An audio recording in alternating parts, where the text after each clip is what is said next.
Vamos a continuar.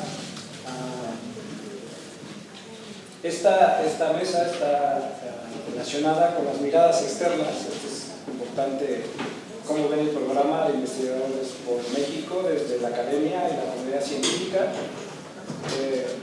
Vamos a seguir la misma línea. Vamos a comenzar ahora con la doctora Brenda Valderrama, investigadora del Instituto de Biotecnología de la UNAM.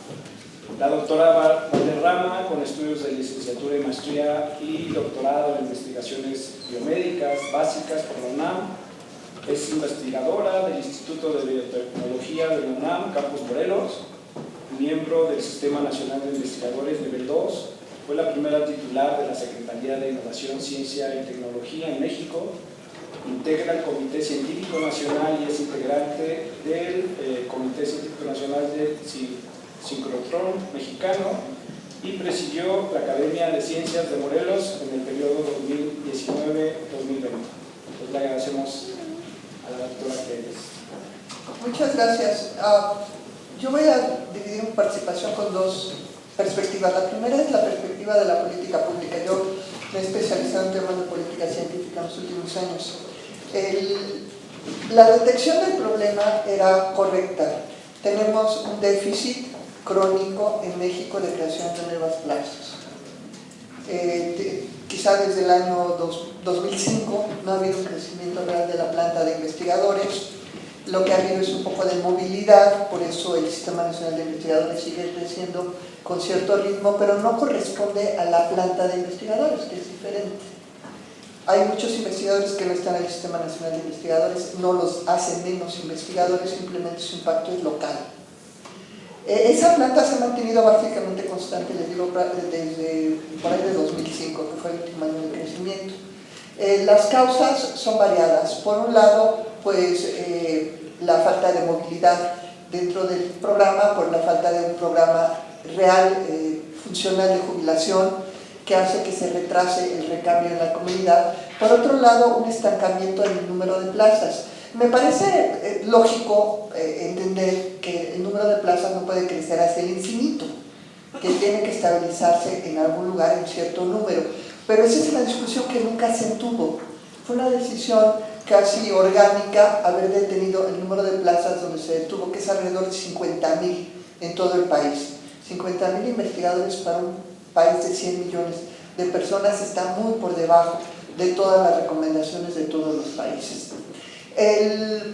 La solución natural hubiera sido la apertura de plazas en las instituciones, sobre todo en las instituciones de educación superior, que llevan la mayor carga de investigación en el país. Después de que salió el programa PROMEC, que fue un programa muy exitoso, que aumentó el número de investigadores en las universidades estatales, ya no se expandió el programa ni tampoco se buscó una segunda versión del programa que volviera a impactar a las universidades a las que no estaba en el PROMEC, que eran las universidades grandes, la Autónoma Metropolitana, el Politécnico, la UNAM, y simplemente se estancó. El programa de cátedras de investigadores por México busca atender, paliar, no es una solución, es un paliativo a esa crisis de creación de oportunidades para jóvenes investigadores. Y originalmente estuvo pensado para ser operado por los centros públicos de investigación, como una forma de renovación. Visto así, hacía mucho sentido, porque las plazas son del CONACYT, para ser operada por el CONACYT y sus subsidiarios, que eran los centros públicos de investigación. Eso le hubiera permitido un enorme margen de maniobra a estos centros, los hubiera enriquecido, y por otro lado tenían la característica de que no generaban pasivos laborales. La verdad es que era un muy buen programa en sus orígenes. El vicio surge cuando las universidades exigen ser parte del programa, y entonces el programa se tiene que ampliar a las universidades, que lo reciben como una forma de fortalecer su planta de investigación sin carga presupuestaria, pero les generan un vacío a los jóvenes en cuanto a la adscripción. No son de aquí ni son de allá. En algunos lugares son mejor recibidos que en otros, y en algunos simplemente fue una ruta hacia el fracaso, que estuvo además pavimentada por maltrato, por acoso, por violación a derechos humanos y laborales. O sea, hubo de todo, es un abanico muy amplio, pero yo creo que el vicio proviene de que momento la directiva de CONACYT aceptó turnar algunas plazas, asignar plazas a las universidades estatales. Si no hubiera cometido ese error, que para mí es un error y pues se los leo directamente si es necesario, estaremos hablando de otro escenario, porque todos ustedes estarían adscritos a centros públicos de CONACYT, tendrían sus plazas dentro de sus centros con su patrón y no estarían en este vacío, que fue lo que sucedió cuando entró el CONACYT con H y dice, es que estos ni siquiera son míos, no trabajan para mí, yo no analizo, no valido, ¿sí? Son como entenados, ¿sí? No son de nosotros, pero al mismo tiempo están cargados a mi nómina. Y es donde empiezan los desencuentros y además pues, la naturaleza misma nos genera conflictos, porque les digo, hubo universidades que sí entendieron, otras que no entendieron. Ahora, existía en el contrato o en el proyecto original la posibilidad de ser adscritos a las universidades, pero no era una obligación. No era como el programa de repatriación de hace 30 años, donde sí era obligación de la institución incorporarlos. Aquí es opcional para la institución. Y lo que fue sucediendo es que todo el mundo se fue por lo cómodo. Los jóvenes, ustedes en su momento sintieron una comodidad, se sintieron arropados por el CONACYT, que les daba el sueldo, lo del SNI, acceso a recursos, y estaban en un lugar donde pues, tenían espacios de desarrollo, laboratorios, acceso a equipamiento, y estuvo funcionando bien un cierto tiempo, y luego empezaron las crisis. Y la universidad, las instituciones dijeron, pero es que no me cuesta, les damos un espacio más o menos bien puesto y que sigan trabajando.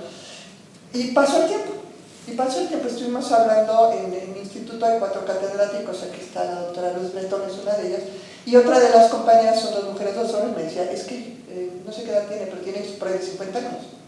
Me decía, es que yo ya no puedo aplicar para las plazas de la UNAM, aunque me quisieran dar una plaza, no tengo la edad para ser incorporada.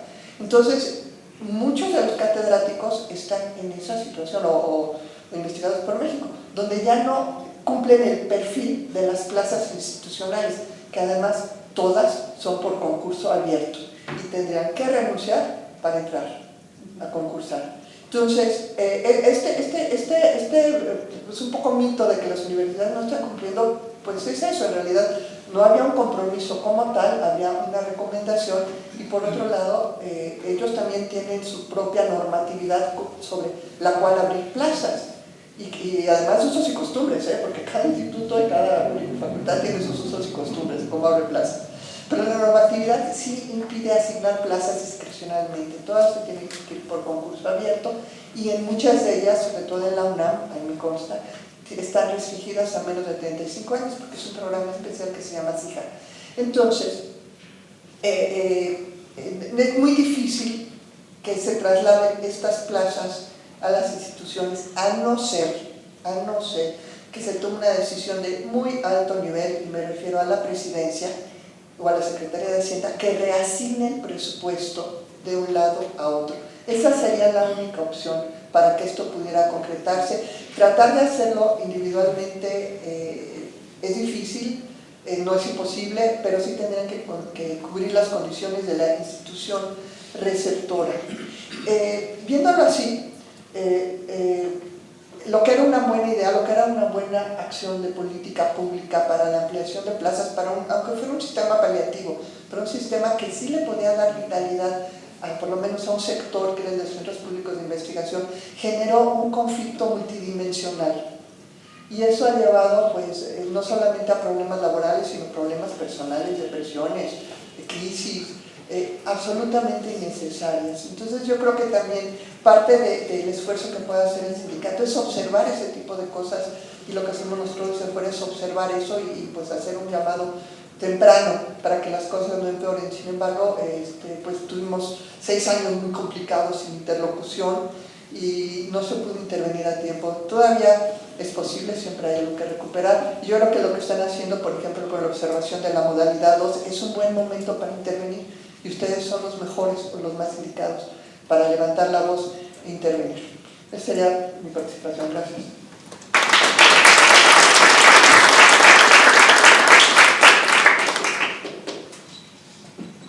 Muchas doctora. El siguiente participante es el doctor Héctor Vera. Él es investigador del Instituto de Investigaciones sobre la Universidad y la Educación en la UNAM. Es especialista en temas de sociología de la educación y evaluación de académicos. Le damos la palabra. Muchas gracias. Muchas gracias por la invitación y felicidades por la organización del foro y por donarle sus energías a la creación de un sindicato. Es siempre una cosa difícil. Los sindicatos de personal académico y universitario tienen una fama mixta, pero es mejor tenerlos que no tenerlos. Deben ser los bemoles que existen. Entonces, felicidades por el esfuerzo y espero que lo que podamos decir aquí sea de algo de utilidad. Me imagino que fui invitado porque me he dedicado no al tema de las cátedras CONACYT investigadores por México, sino porque me he dedicado a estudiar problemas de evaluación y problemas de precariedad. Las investigadoras e investigadores por México son parte de un sistema bastante estratificado de problemas de precariedad laboral en el mundo científico, tecnológico y de educación superior. Grosso modo, creo que podríamos decir que están aún en la parte más precaria de todos los profesores de asignatura de las universidades, las instituciones de educación superior en México, que son quienes sostienen a las universidades. Si no los tuviéramos a ellos, no habría universidades, simple y sencillamente, y tienen condiciones muy lamentables. Bajos salarios, mucho más incertidumbre que otras personas en otras posiciones, etc. Entonces, en este sistema, digamos, de precariedad laboral, ha habido instituciones viejas y nuevas, y todos los gobiernos, es decir, todos los partidos han puesto su grano de arena o sus enormes rocas de granito en crear estos problemas. Menciono esto porque una de las más nuevas modalidades de esto son las universidades para el bienestar, que también parecía, cuando se dijo en el pasado va a haber nuevas universidades, decían se van a abrir 100 nuevos campus, parecía bueno, habrá oportunidades interesantes para jóvenes doctores. No fue el caso, ni siquiera tienen contratos laborales como tal, están en una situación nuevamente muy mala. Tienen contratos de tiempo completo, creo que en ese sentido, y son contratos igual anuales, están un poco mejor que el profesor de asignatura, pero igual es muchísima incertidumbre, y tampoco tienen, también han tenido muchos problemas para que se reconozcan sus derechos laborales mínimos, o que puedan formar sindicatos y demás. Ha sido una situación bastante compleja. Está el problema, están luego los postdoctorantes, los investigadores que hacen estancias postdoctorales, que al final de la mesa pasada alguien hablaba esta cosa de yo tengo una cátedra CONACYT, tengo un cátedra CONACYT. Bueno, si eso es degradante y completamente inadecuado hablar de ellos en esos términos, con los postdoctorantes es aún peor. Es esta noción de que es el mío y yo lo traje a esta institución y me debe la vida y me debe las coautorías y me debe todo, es aún más dramático. Son estancias más cortas, es menos dinero, es menos reconocimiento, porque no es una plaza de ningún tipo. Se les llama en las instituciones becarios y en realidad ya son investigadores formados. Entonces, vaya, ese problema, y ese se ha convertido en una de las salidas también más ocurridas actualmente para absorber a jóvenes doctores, pero no es igualmente una salida bastante poco adecuada. Y lo que estamos viendo son trayectorias de gente que va saltando de un postdoctorado a otro, y vaya, es también una situación que debe ser corregida. Creo después, el asunto de las cátedras CONACYT investigadoras e investigadores por México, cuyos problemas ya se han estado comentando aquí, ya se han detallado mucho. Yo no les voy a decir a ustedes qué problemas tienen, porque muchos de ellos son conocidos y ustedes son quienes los viven, y ahorita voy a mencionar algunas de las cosas que yo pienso que se podrían hacer, pero vaya, también está ese problema. Y este programa, no se le puede achacar la creación de ese programa, que yo creo que, contrario a lo que decía la profesora Valderrama, Yo no estoy tan seguro de qué tan buena idea fue desde el inicio, porque si lo que querían era renovar la planta de los centros públicos de investigación, ¿por qué no los contrataron como contrataron a otros investigadores? Para mí el problema de muchos de estos trabajos precarios es el deseo de control de las autoridades. Pues era mejor centralizar, me imagino que esa fue la lógica, o si no fue lo que terminó pasando, mejor centralizar las decisiones en el CONACYT y quitarle autonomía de contratación de trabajo, etcétera, a los centros en particular. Si no, ¿por qué no simplemente los contrató cada centro y ya? Es decir, aquí está el presupuesto para no los plazos que cada centro contrate como siempre ha contratado. No fue así. Entonces ya, el problema ya estaba desde el inicio, hayan estado o no las universidades. Parece que fue también una suerte como de copia del programa que hay muchos investigadores en situaciones parecidas en Argentina y demás, pero creo que todo tiene que ver con controlar, no confiar ni en los investigadores ni en las instituciones receptoras, mejor intentar controlar desde el centro. El problema de la centralización y del control creo que es muy fuerte y está generando muchos problemas y no es culpa de Morena. Y aquí sí hay que decir que todos han participado ampliamente en este sistema de precariedad. Sucede que cuando los partidos están en la oposición de pronto se convierten en grandes paladines de los derechos de los trabajadores científicos y de las universidades y de la libertad de cátedra, y cuando llegan al poder, bueno, no hay presupuesto, quieren controlar todo desde donde están y desconfían de cualquier pensamiento autónomo independiente que se produzca en instituciones a las que no pueden mangonear a su gusto. Pasa todo el tiempo con todos los gobiernos, con todos los partidos. Creo que todos tienen que asumir su responsabilidad en que este sistema estratificado tiene las huellas de todos los partidos importantes de México. Y bueno, al final está los que muchos consideran los más beneficiados. Yo también considero así, pero no significa que sea una situación ideal tampoco, que somos los malditos profesores e investigadores con plaza de las universidades públicas. Que aún así es problemático porque, como ustedes saben, buena parte de nuestros ingresos también proviene de estos bonos de productividad dentro de las universidades o de las secretarías o de lo que se conoce de la Secretaría de Ciencia y Tecnología, que no están asegurados a largo plazo, que dependen de evaluaciones, que generan todo tipo de dinámicas perversas, y que en cualquier momento se los pueden perder todos, o se puede perder todo ese dinero para todo ese sistema. Siempre hay esta cosa de cambio de gobierno, cambio de funcionario, sí va a haber, no va a haber, que cada vez que se tardan bien los depósitos, pues empieza el revuelo ahí de, ya recibí mi último depósito para siempre del SNI. Pero hay otros que lo pierden definitivamente, como el sexenio pasado los profesores de las universidades privadas, y algunas de instituciones públicas no perdieron el SNI, pero digamos el Instituto Nacional de Antropología e Historia, que tiene muchísimos investigadores muy importantes para las ciencias sociales, perdieron los estímulos internos, por ejemplo. Entonces, todo este problema de la becarización, que no tenemos salarios, sino que tenemos becas, si sumas todas las becas, alcanzas a tener un nivel de ingresos comparables de otros países, que lo he investigado la profesora Maldonado.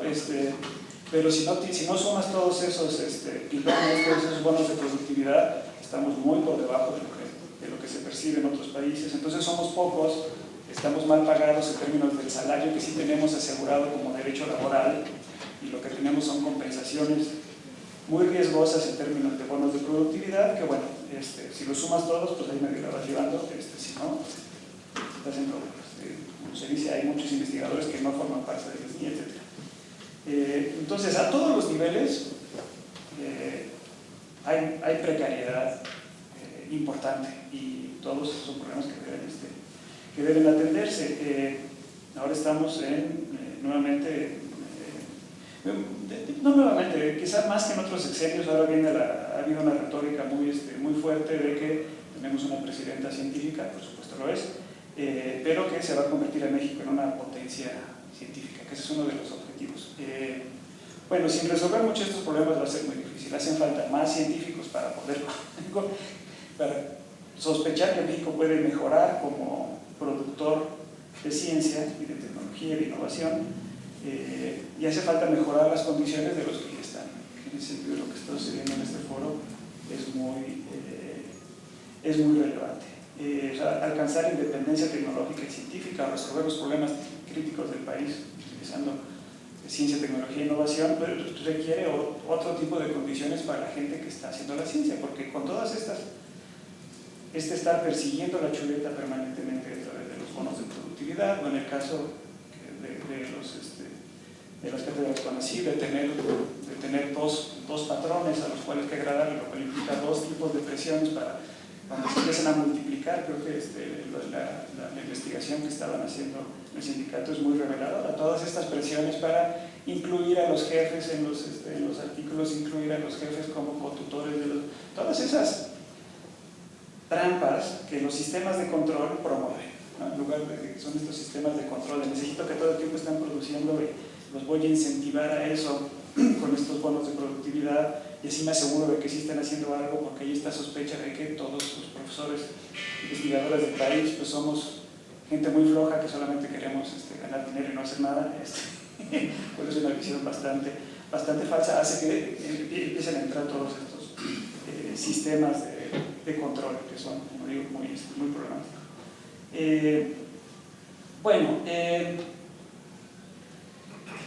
Creo que hay unas cosas muy puntuales en las que se debería enfatizar mucho desde dentro y desde fuera, y todos estamos interesados en estos problemas. No debe ser condición de permanecer como investigador por México el ser parte del SNI. Eso es, si ya es difícil que un porcentaje tan grande de tus ingresos dependa de esa evaluación, que muchas veces son una caja negra, que dependa toda tu existencia laboral de eso, solamente abre la posibilidad de que haya mucho tipo de perversiones, que aumente la simulación, que aumente eso que llamaban los periodistas hinchar el perro, ¿no? Que era cuando recibían las noticias por telegrama, ¿no? Y entonces tenían que hacer toda una nota periodística de un telegrama, ¿no? Los científicos ahora hacemos eso, de un pedacito de investigación tenemos que hacer un artículo o un capítulo del libro, entonces estamos constantemente hinchando datos, hinchando el perro, ¿no? Para tener más publicaciones, para poder mostrar cada momento de evaluación que nos llega. Entonces eso es simulación científica, eso invita a tomar cada vez decisiones científicas más conservadoras, porque van a asegurar más posibilidades de publicación, se atienden menos problemas sustantivos, en fin, es muy problemático. Si ahora además está toda tu existencia laboral dependiendo de esa evaluación del SNI, bueno, pues la presión para entrar a todos estas dinámicas perversas se multiplica. Y yo creo que sí, justo iba a decir algo parecido a lo que dijo el profesor Valderrama, que es, no puede ser que dependan de dos autoridades distintas para seguir existiendo. Eso está muy mal. Yo creo que sí, la solución estructural sería que desde los altos niveles se decida: aquí está el dinero, contraten ustedes, absórbanlos, ya son parte de su institución y no son estos medio arrimados que lo dijiste muy bien, no son ni de aquí ni son de allá, y eso pues es un problema muy grave. Y una última cosa que quizá nos debe interesar a todos es, tampoco deberían estar atados, que creo que es el peligro que viene este sexenio, de esto de únicamente dar dinero o plazas o oportunidades a quienes se afinan a lo que se define desde el centro, desde la Secretaría, como los problemas prioritarios que deben ser investigados y solucionados. Eso solamente va a resacar nuestra posibilidad de hacer diagnósticos de los futuros problemas, por ejemplo. Hay muchos problemas. Yo estoy diciendo que la lista que tienen ahí de cambio climático, de problemas de energía, de seguridad nacional, etcétera, no sean problemas importantes, pero hay muchos que ni siquiera ahorita sospechamos que son importantes, que tienen que ser investigados, y se tiene que dejar espacio para que quienes ingresen próximamente a oportunidades como las cátedras CONACYT puedan tener libertad de investigación, que creo que eso es lo que está en riesgo. Y mientras más precaria es tu posición laboral, menos flexibilidad tienes para hacer investigación real, y en ese sentido resolver en efecto problemas, no solamente los de ahorita, sino los que se tienen que diagnosticar en el futuro próximo. Gracias.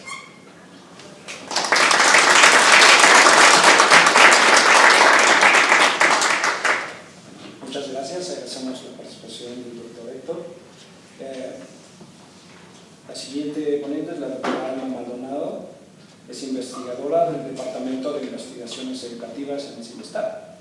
La doctora Alma tiene más de 25 años de investigación educativa, es originaria de la Ciudad de México, fue asistente profesora de la Universidad de Arizona y obtuvo el doctorado en educación superior en el Boston College. Fue licenciada en pedagogía por la UNAM, trabajó en el CESU, realizó un postdoctorado en Oxford en 2008. Actualmente es la investigadora en el CIMBESTAB, es nivel 2 del SNI, tiene líneas de investigación en políticas educativas y científicas, globalización, internacionalización y organismos internacionales en educación superior. Entonces le damos la palabra. Bueno, muchas gracias, buenas tardes. Agradezco mucho la invitación para charlar sobre este programa y sobre pues, los problemas que están viviendo, ¿no? Yo quiero abordar 5 puntos fundamentalmente. Y el primero tiene que ver con el origen del programa y quizás ahí voy a disentir un poco de lo que dijo Brenda, de lo que dijo Héctor respecto a que fue mala idea el programa. Haciendo una revisión de los programas que existen hoy en día en el mundo para incorporar jóvenes, siempre aparece el programa de Cátedras CONACYT, ¿no? Como un ejemplo de un esfuerzo gubernamental por incorporar jóvenes. Yo creo que sí podemos especular sobre cuáles fueron las razones de por qué no se dio el dinero directamente, pero pues eso lo podemos especular desde el tema del SNI y desde los estímulos y podríamos irnos a eso, ¿no? O sea, podremos partir en la crítica de decir por qué se nos sigue dando los recursos a través de intermediarios, por qué se crean programas de evaluación, por qué hay programas de concurso, de proyectos. Todo eso, por supuesto, está sujeto a discusión. Y lo mismo pasa con el programa de cátedra. Sin embargo, sí es un esfuerzo interesante en el marco mundial, es lo que les quiero decir. Por ahí se destaca otro programa interesante que hay en Chile, en América Latina, y esfuerzos, uno que otro esfuerzo en Brasil. De ahí en Europa hay algunos programas similares que se han implementado, pero no algo tan destacado, ¿no? Con esa presencia. Y en Asia también, de hecho en China hay esfuerzos sobre todo por repatriar científicos chinos que se han formado fuera y que los quieren de vuelta en el país, ¿no? Entonces yo creo que también es importante ver en este panorama dónde está el nacimiento del programa Cátedras y qué significó. Eso por un lado. Por otro lado, me parece que el programa tenía un gran sentido, ¿no? La renovación de la planta académica. O sea, me parece que esa apuesta pues era importante hacerla, por supuesto. Y yo creo que aquí el gran problema es que este programa apostaba a que después los centros o las instituciones iban a absorber a estos académicos. Pero algo que tampoco podemos dejar de lado es que en el anterior sexenio la reducción del presupuesto de las instituciones de educación superior fue dramática, es dramática, y de los centros públicos, ¿no? Entonces ahí creo que también en ese contexto decir, a mí me parece que esa debió de haber sido la apuesta, por supuesto, yo tampoco puedo decir que esa era, pero en ese contexto, pues sí, las instituciones finalmente tomaban, ¿no? El programa como una oportunidad de renovación, pero yo creo que también cuando apuntamos a cuáles son las razones y las circunstancias a dónde estamos hoy, pues habría que voltear a ver a eso. ¿Dónde está el presupuesto de la educación superior y el presupuesto de ciencia en los últimos años, ¿no? Y lo que ha pasado al respecto. Seguramente ya lo mencionaron antes, pero bueno, cuando nace el programa son 574 miembros o integrantes del programa. En 2018 se reportaron 1.511 y en 2024 estamos hablando de 1.261 y ahora un poquito menos, ¿no? En el dato que ustedes también manejan. Entonces hemos visto, pues claro, la reducción, creo que eso no era lo que se esperaba, no era a lo que apuntaba a hacer el programa, que se buscaba que tuviera un crecimiento importante, ¿no? Entonces, eso primero como contexto. Mi segundo punto tiene que ver con la acción política. ¿no? Me parece que es una situación difícil en la que se encuentran como colectivo y también como sindicato, ¿no? Porque cómo pasas de la queja a construir algo en un contexto donde justamente su patrón, o quien se supone que es su patrón, o ya es su patrón, pues no los escucha y no los atiende, ¿no? Creo que esto los tiene que llevar también a decir, bueno, vamos a tener que buscar formas de replantear y de establecer estos diálogos, y quizás con las propias instituciones, ¿no? Que también, insisto, pues si no tienen dinero, esa es la manera en la que se escudan para decir no los vamos a contratar. El programa cuesta más o menos 1.3 billones de pesos, ¿no? Anualmente. Creo que eso también hay que irlo poniendo en contexto. Estaba jugando con qué otros programas tenemos, ¿no? De pesos, ¿no? No, sí, en billones. Sí, no en gringos, ¿no? En mexicano. Siempre esa confusión es horrible, ¿no? Habría que poner en contexto qué se está haciendo hoy con esos recursos y cómo discutir este financiamiento público, ¿no? Cómo discutir, tengo varios ejemplos, pero bueno, no importa, el de Sembrando Vida, el programa de Jóvenes Construyendo el Futuro, que ha sido también discutido, las becas Benito Juárez, no se trata de una cosa por otra. Creo que por supuesto que todo es importante, el gasto social es importante, pero sí habría que poner en contexto cuál es el beneficio de un programa como este, que tampoco es tanto dinero, descabellado dinero, y que esa es una lucha que además se tiene que dar en quien asigne el dinero, ¿no? Que es la Cámara de Diputados, por ejemplo, que es otro espacio donde habría que también tener un diálogo y una acción, pues, política en algún sentido. Mi tercer punto es, revisando sus documentos, el análisis que ustedes hacen de cuáles son los principales problemas que ustedes detectan en el programa. A mí sí me gustaría que hicieran un esfuerzo mayor por tratar de analizar cuáles son los problemas más específicos del programa y cuáles son estructurales de la Academia Mexicana, ¿no? Porque ahí cuando yo empiezo a ver sus distintos puntos en lo laboral, pues compartimos varias cosas, ¿no? Hostigamiento y acoso laboral se ve en toda la academia, intentos de lineamientos rígidos, y sobre todo hablo desde el Sinvestab, que no sé si ustedes ubican, pero por ejemplo nosotros no tenemos contratos de tiempo completo, nuestros contratos son cada 4 años, es algo que casi nadie sabe, es una cosa que estamos también luchando por cambiar, pero vamos, hay tantas particularidades, quizás en lo laboral es donde efectivamente ustedes tienen más problemas específicos que hay que ahondar y hay que contrastar con otras instituciones y otros colegas académicos. Pero cuando veo sus problemas académicos, pues todos son compartidos, Ahí sí yo no veo tantas especificidades, supeditado a lo administrativo, todos lo estamos sufriendo, evaluaciones punitivas, falta de coordinación académica que afecta al desarrollo de investigación. O sea, todos esos temas perfectamente se equiparan y los vivimos en otros contextos institucionales. Entonces creo que ese esfuerzo también valdría la pena de ustedes, de decir, a ver, esto sí es muy específico y es un impacto específico del programa. Ahí la única que no identifiqué o con la que no me identifiqué yo de todo su listado de temas académicos es la falta de identidad del programa, ¿no? Que en efecto, pues ahí sí ya pasa, eso pasa por un tema, en este caso, pues institucional, y en ustedes sí es algo muy específico.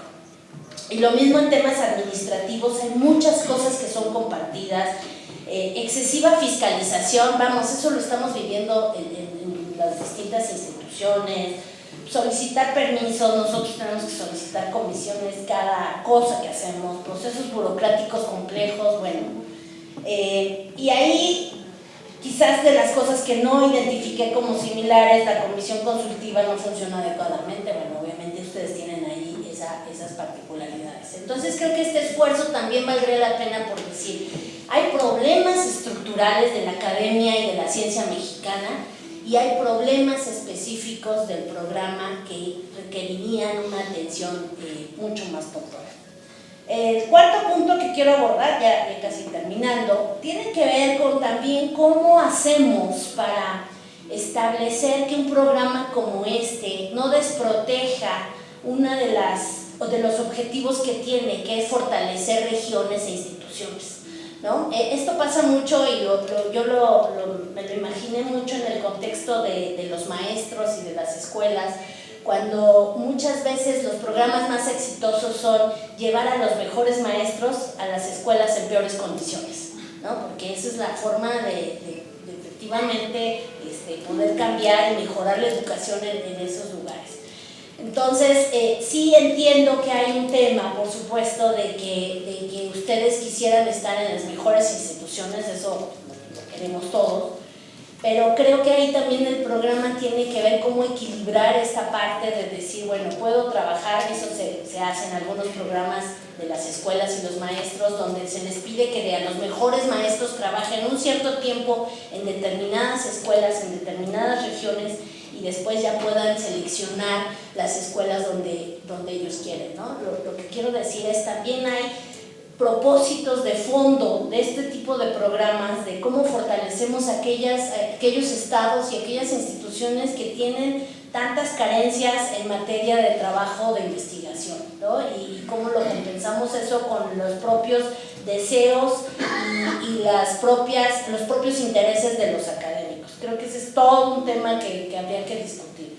Y ya cierro mi participación con el último punto, un poco, no tengo un listado de qué hacer, ni soy yo quien para venirles a decir a ustedes cómo hacer las cosas, pero sí creo que en el contexto actual vale la pena reflexionar cómo articular las voces y las luchas y las respuestas institucionales. He estado siguiendo muy de cerca lo que está pasando en las universidades en Estados Unidos, y creo que una de las cosas que a mí me llama más la atención allá es la falta de respuesta ante el embate que están viviendo del gobierno, ¿no? Y hay mucho miedo, o sea, hablando con mis colegas de Estados Unidos, pues ya casi nadie quiere hablar, ya no quieren salir públicamente. Creo que eso pasó mucho también aquí, ¿no? En México, y entonces en esa medida no veo otra forma que articularse con otros sectores, con las propias instituciones. O sea, de pronto siento que hay este discurso de ustedes,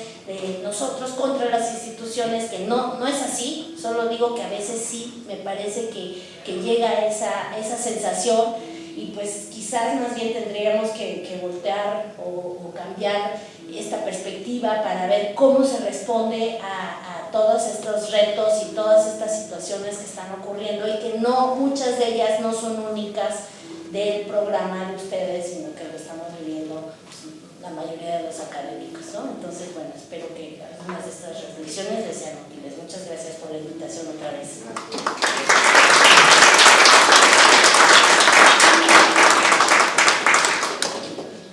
Agradecemos la participación de la doctora. Nuestro último ponente es el doctor Miguel Alejandro González Ledesma, es investigador del Instituto de Investigaciones sobre la Universidad y la Educación.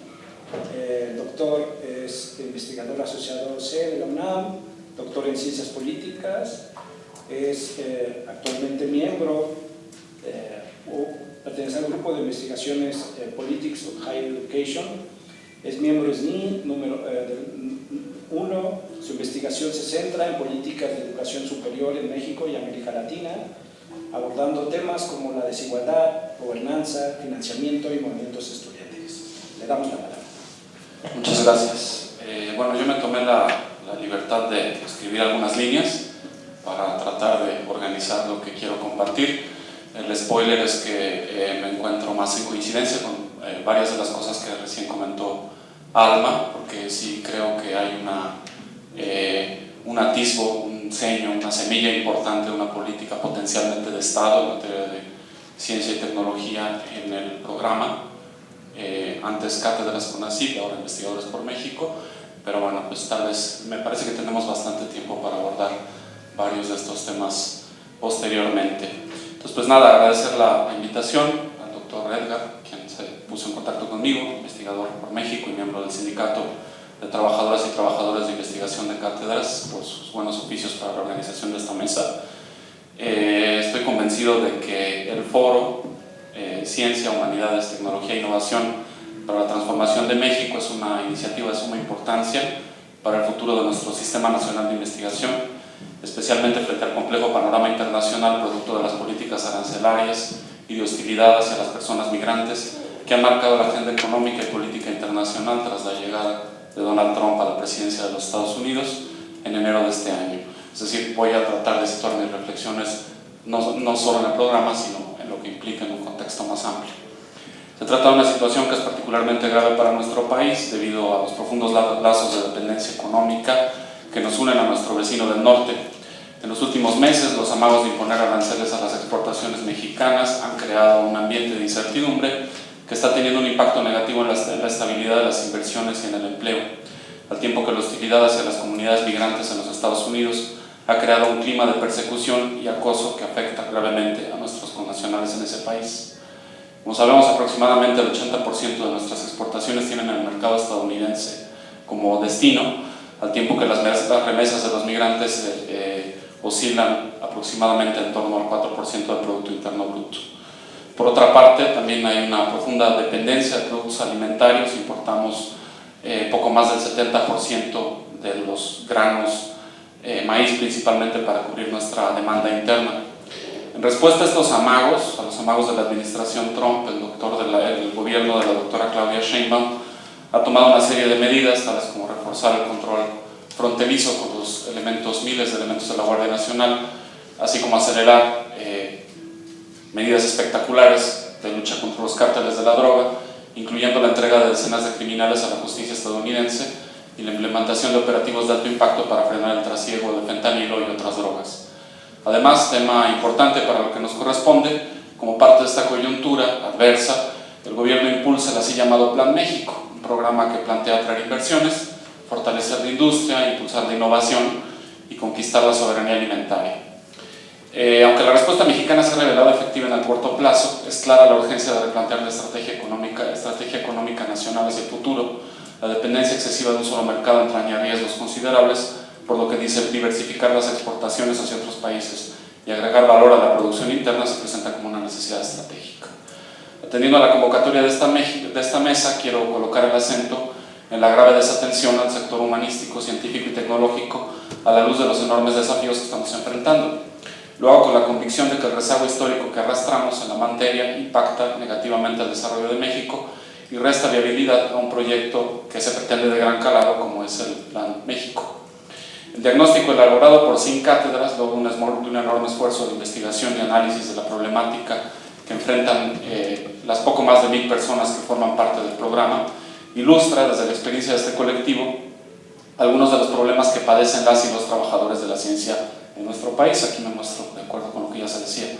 Al mismo tiempo da cuenta del actual vaciamiento de una política pública, las otroras cátedra CONACYT, implementada con la intención de impulsar un modelo de desarrollo científico donde el Estado juega un papel activo en la contratación y ubicación de personas investigadoras en instituciones académicas y centros de investigación, bajo una lógica similar a la que se ha seguido en Argentina a través del Consejo Nacional de Investigaciones Científicas y Técnicas, el CONICET, que actualmente, incluso en el contexto adverso que también atraviesan por ella, cuenta con 10.000 personas investigadoras, de un total en Argentina, comparando la población, de 90.000. El CONICET también tiene 11.000 becarios aproximadamente y tiene sus técnicos académicos, es decir, hay una racionalidad en términos de política de Estado de lo que implica algo como lo que en su momento se proyectó a través de las cátedras CONACYT. El estudio se centra, me remito al estudio que amablemente nos compartieron, en los ámbitos laboral, académico y administrativo. De lo laboral, entre otros problemas, destaca la inestabilidad contractual, la falta de respaldo institucional frente a prácticas injustas en las instituciones receptoras y la exposición del personal a formas de violencia laboral. Esta problemática tiene su correlato en otras formas de precarización, como por ejemplo las que padecen los miembros del SNI, que laboran en condiciones de precariedad en las IES públicas. Me refiero a la eliminación o a los beneficiarios de la eliminación en 2020 del requisito de las 40 horas como condición para recibir el estímulo económico asociado al nombramiento. Beneficio que ayudó sin duda muchos colegas. Sin embargo, en la práctica reprodujo condiciones similares a las que se denuncian por el personal de investigadoras e investigadores por México, y operó, creo también esto es importante en términos de análisis de política pública, como una suerte de subsidio indirecto a las instituciones de educación superior que, como ya se decía, dependen del trabajo precario de su personal académico para cumplir con sus funciones de docencia. En cuanto a las dimensiones académica y administrativa, destaca la subordinación de la primera frente a la segunda, manifestada en evaluaciones punitivas y poco contextualizadas, así como la falta de acceso a recursos básicos como infraestructura y espacios de investigación. También persisten desigualdades con respecto al personal de las instituciones receptoras, así como dificultades para publicar y difundir resultados. De nuevo, situaciones como estas son padecidas igualmente por integrantes del SNI con contratos precarios, como comentaba. Lo mismo, también señaló mi colega Héctor, que los beneficiarios de los diferentes programas de becas postdoctorales. En general, y contrariamente a lo que se afirma en el discurso oficial, los instrumentos de evaluación y administración del quehacer científico continúan anclados al paradigma de la nueva gestión pública, con sus métricas, recompensas y sanciones asociadas a una visión reduccionista, individualizante y excluyente del mérito y de la producción académica. Nota al pie, la creación de un sindicato es doblemente merecedora de aplauso ante una lógica individualizante, es decir, identificar intereses comunes y organizarse para defenderlos. Yo creo que es algo que hay que celebrar frente a esta lógica que impera y que atraviesa la realidad de quienes nos ocupamos de estos temas. Frente a esta problemática, Sin Cátedras propone una serie de propuestas agrupadas en 3 grandes rubros: estabilidad de derechos laborales, fortalecimiento académico y eficiencia administrativa.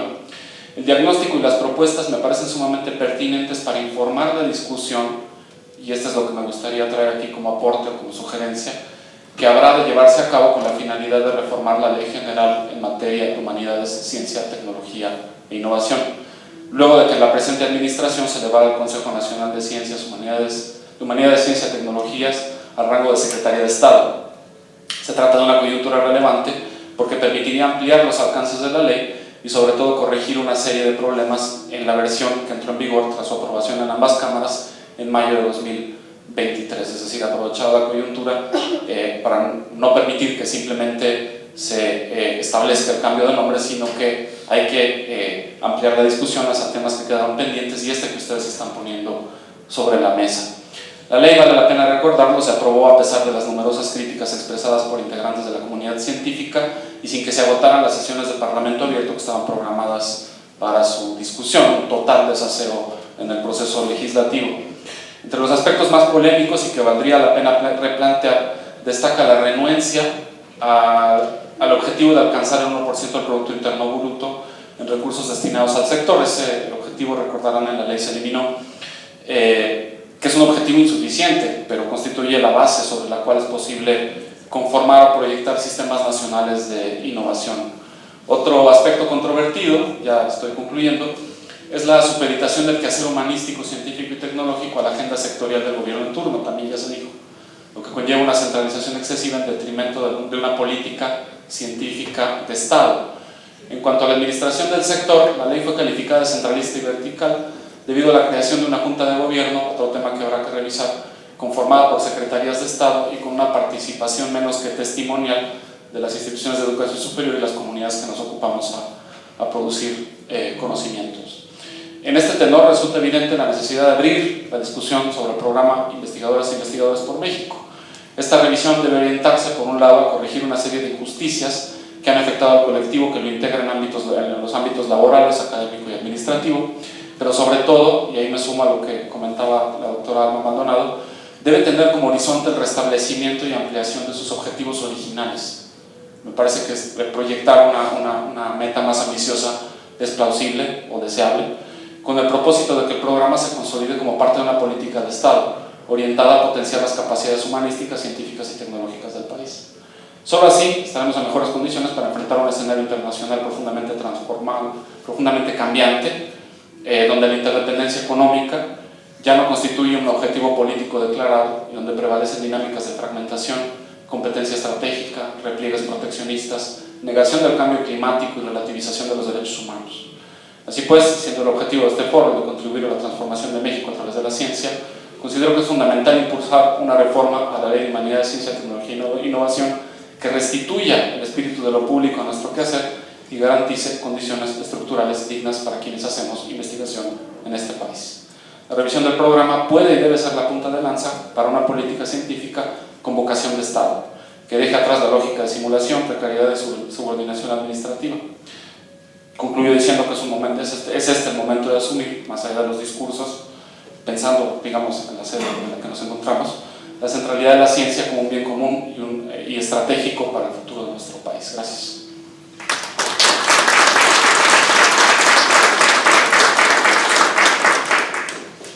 Bueno, pues agradecemos la participación de los investigadores en este foro.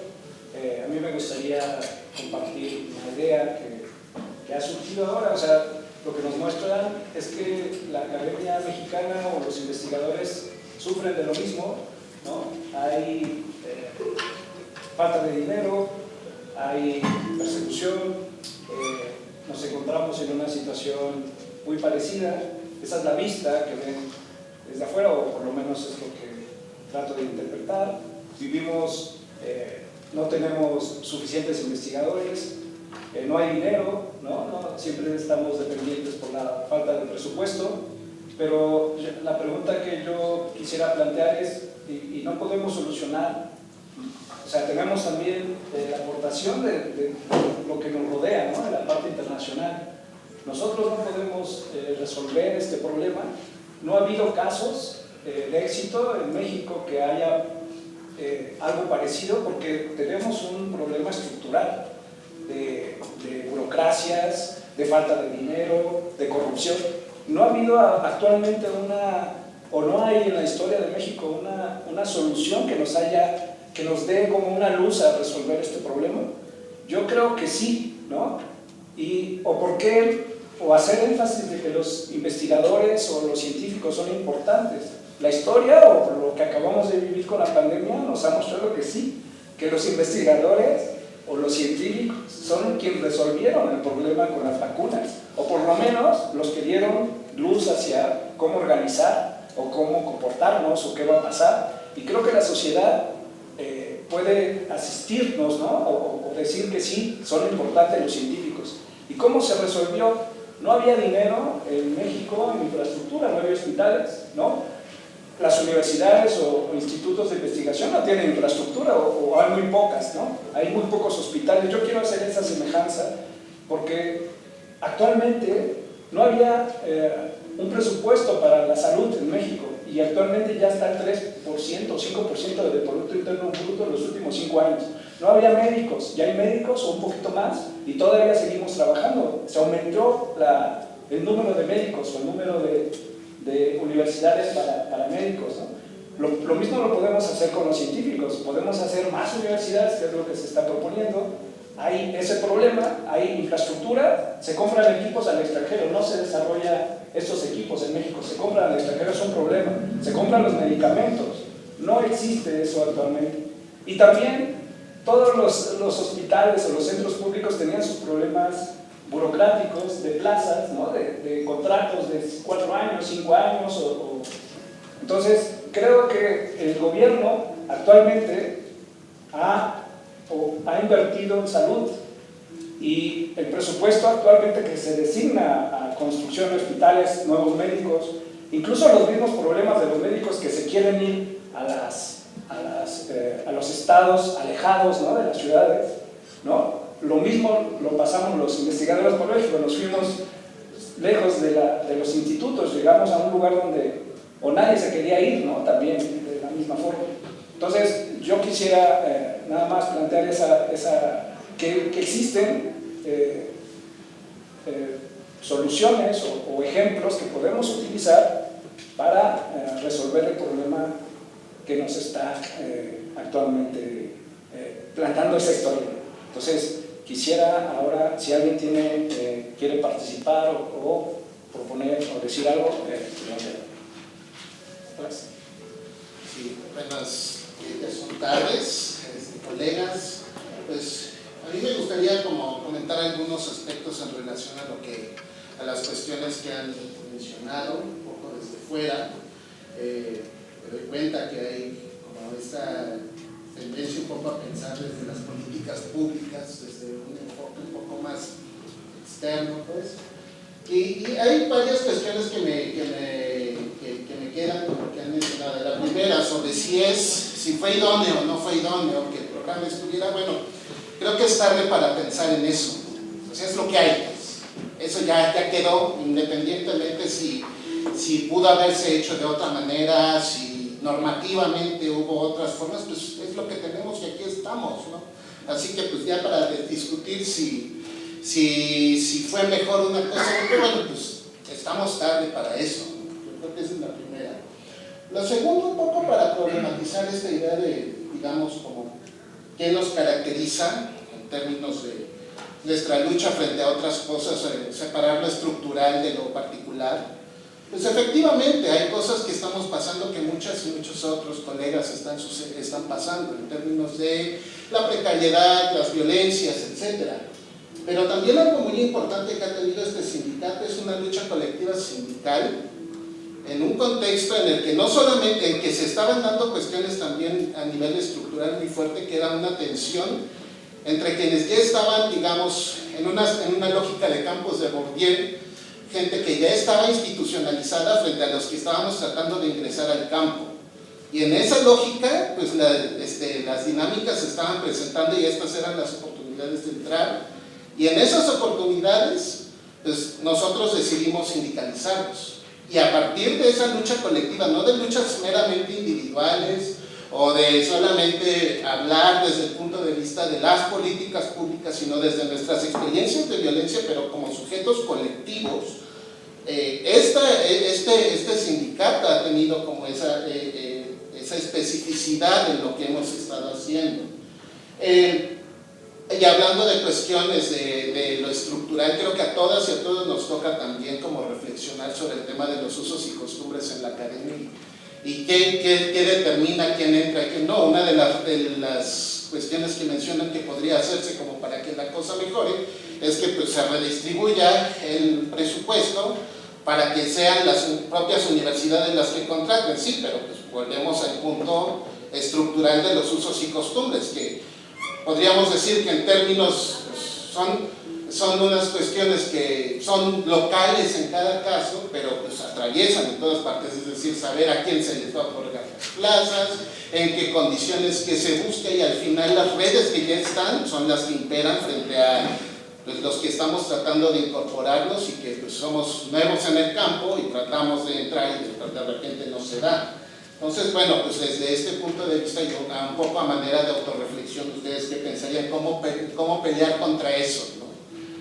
Y finalmente, pues recordar ese punto, ¿no? Que nosotros, como sindicato, hemos tratado de hacer público este problema, hemos tratado desde esta lógica nuevamente de hacerlo como un sindicato, como un ente colectivo, de reavivar la idea propia de que aún con todas estas problemáticas o con esta fama diversa de la que habló el doctor Héctor Vera de los sindicatos, pues optamos por la lógica sindical y la narrativa sindical para defender estos derechos, ¿no? Y creo que esto es algo muy importante que no debería dejarse de lado. Muchas gracias. Gracias. Edgar. Gracias. Bueno, muchas gracias por sus aportaciones muy lúcidas. Todas las mesas han sido muy interesantes. Esta, sin embargo, para mí fue tanto luminosa como sombría.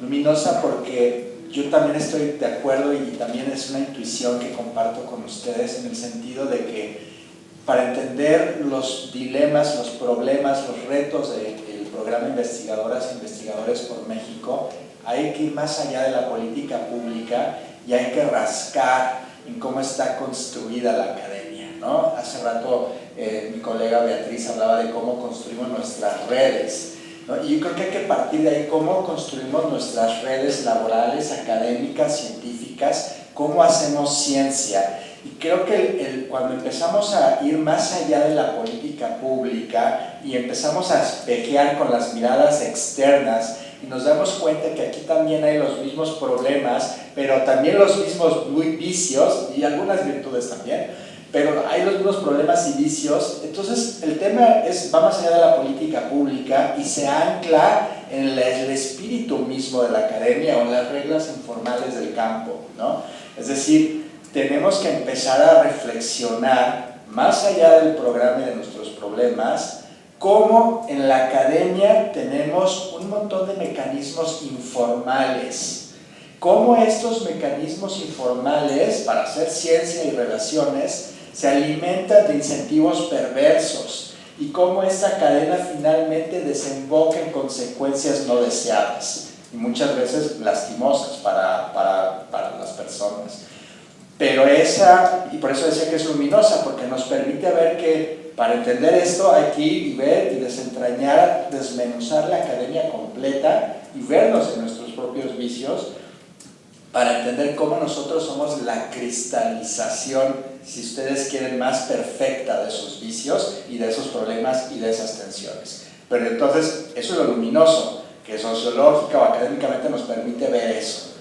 Pero lo lastimoso, lo sombrío, es que solucionar nuestros problemas va más allá de nosotros, va más allá del programa de investigadoras e investigadores, va más allá del sindicato y tiene que ver con mirar a la academia toda completa y también empezar a cambiar esas raíces que hemos construido de décadas, en donde priva el patrimonialismo, el clientelismo, el amiguismo, el compadrazgo, las reglas informales.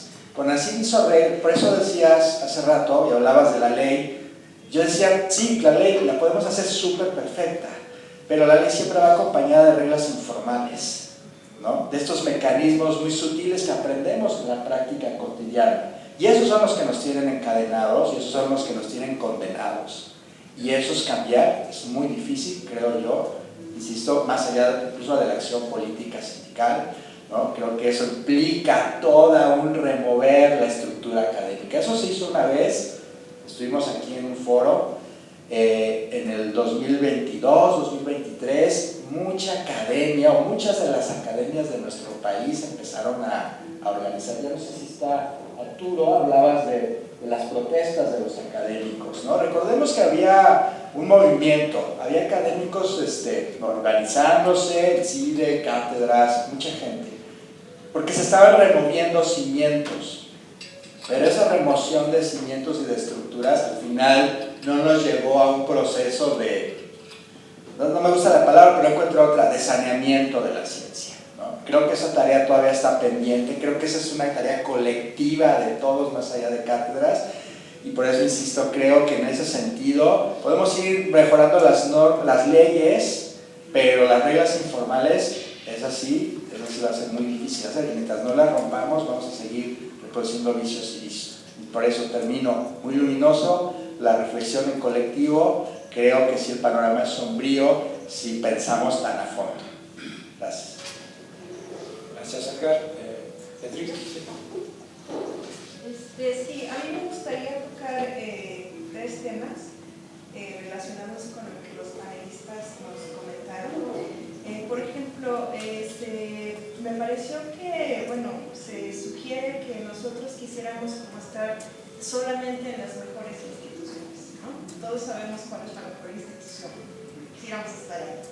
Entonces, yo creo que eso no es tan cierto. La realidad es que lo que a veces nos lleva a pensar, híjoles, a ver, ¿por qué no estoy en la UNAM? ¿No? Y tengo que estar aquí sufriendo porque no tengo esta institución, pues no tiene esto y esto, y no encuentro con qué poder hacer mi trabajo. Lo que nos lleva a ese tipo de pensamientos son las evaluaciones homólogas, que no toman en cuenta en dónde estamos produciendo. Nosotros en todas partes creemos que hemos encontrado en los lugares donde estamos lugares de oportunidad para innovar, para crear, para establecer. Entonces eso también es una parte que a nosotros nos impide poder dar todo lo que quisiéramos de manera libre, pero a veces no es lo mismo iniciar una carrera científica en la UNAM o en una estatal en Chiapas, en Guerrero, no es lo mismo, ¿no? Entonces, eso quería yo hacer esa aclaración. Por otro lado, también por ahí se sugirió pues, que a lo mejor, y se agradece la crítica, de veras que nos ayuda a vernos, ¿no? En un espejo, porque es cierto que a veces uno cae nos encerramos y está bien que nos digan en qué fallamos, ¿no? O qué podemos mejorar. Entonces, también está un punto en donde a lo mejor se pensaba que estábamos atacando demasiado a las instituciones receptoras, ¿no? O a las instituciones en general. No estoy tanto de acuerdo, o sea, parcialmente. Lo que pasa es que lo que yo veo que es la decepción de esta generación es que no encontramos lo que queríamos, lo que hubiéramos deseado, y es la solidaridad del personal que está mejor parado en la academia. Nos han dado un poco la espalda y eso no queremos, perdón, sino mentira, necesariamente. Es que todos somos víctimas de lo mismo. Entonces, entonces, nosotros eso no nos ha gustado porque resulta como paradójico que nosotros, siendo egresados de las propias instituciones, después somos expulsados. ¿No? Como antes me querías cuando era estudiante y nos pasábamos genial. Después ya no quepo aquí, ¿no? Entonces, y finalmente respecto a algunas circunstancias que se suscitan en la academia, algunos los han nombrado como usos y costumbres, pues la realidad es que hay que nombrarlos como violencia laboral y precarización. Eso existe dentro de nuestra academia, es muy triste, y nosotros como nuevas generaciones no nos queda otra más que incomodar con esos temas que no se han hablado y que necesitamos ponerlos sobre la mesa para poder pues sanar socialmente nuestro entorno, ¿no? Que eso nos permite pues, producir mejor, tener mejores relaciones, ¿no? Entonces, para mí es importante, o esta mesa me resulta que nos incomoda a todos, ¿no? O sea, porque nos decimos cosas que no nos gustan, que tenemos diferentes perspectivas, y eso es positivo, ¿no? Para repensar, ¿no? A lo mejor aquí no lo resolvemos, pero nos lo llevamos a casa para reflexionar.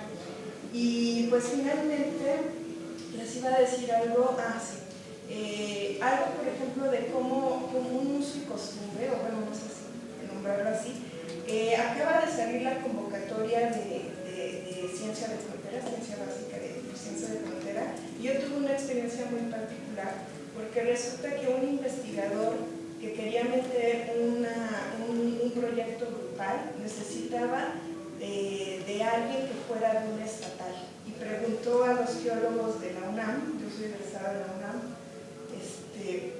a quién podría llamar o incorporar, ¿no?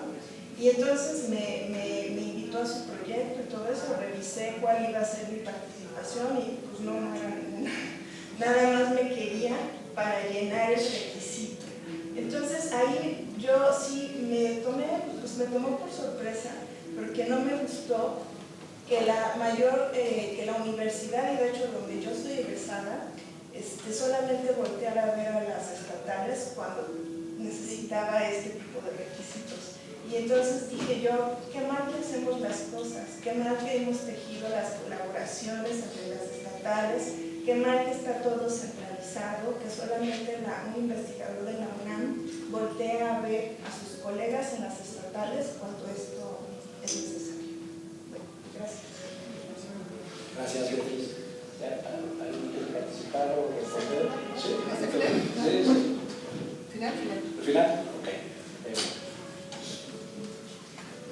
Muchas gracias. También muchas gracias por la mesa, nos da mucha claridad. En relación con lo que preguntaban de cuál es la particularidad de los catedráticos, nosotros en estos 5 años de experiencia en la conformación del sindicato y en la recogida, ahora sí que de datos empíricos de los propios protagonistas de este programa, hemos llegado a la conclusión que tenemos dos importantes particularidades que tienen que ver con nuestra contratación laboral. Uno, que es que una sola persona nos evalúa y eso se presta a una subjetividad que puede ser, que puede ir desde blanco a es un muy buen investigador y me tiene apantallado, hasta me cae mal, no me gusta cómo se expresa. Eso yo creo que no lo tienen los demás académicos. Y la otra particularidad es que tenemos amarrado nuestra permanencia en el empleo a la permanencia en el SNI, lo cual es anticonstitucional. Y entonces eso agrava nuestra situación en relación con los demás académicos y nos pone en una situación de discriminación. Eso me parece que son las particularidades. Y en relación con a lo mejor estamos dando una mala imagen y no lo hemos visto, de decir que las instituciones son las malas de la historia. No queremos dar eso, no queremos proyectar eso, pero sí es importante reconocer que es en las instituciones el espacio donde se permiten y se materializan los abusos y las violencias. Y queremos decirlo y lo vamos a seguir diciendo porque si algo nos caracteriza como este sindicato joven de 5 años es que queremos ser muy claros, ¿no? Y no queremos dejar nada sobre la mesa. Queremos ser claros para que en la medida en que se salgan a la luz los problemas pueden solucionarse. Eso nada más. Gracias. Gracias, Ali. Edgar y... Hola, ¿qué tal? Les agradezco muchísimo que nos hayan servido de espejo.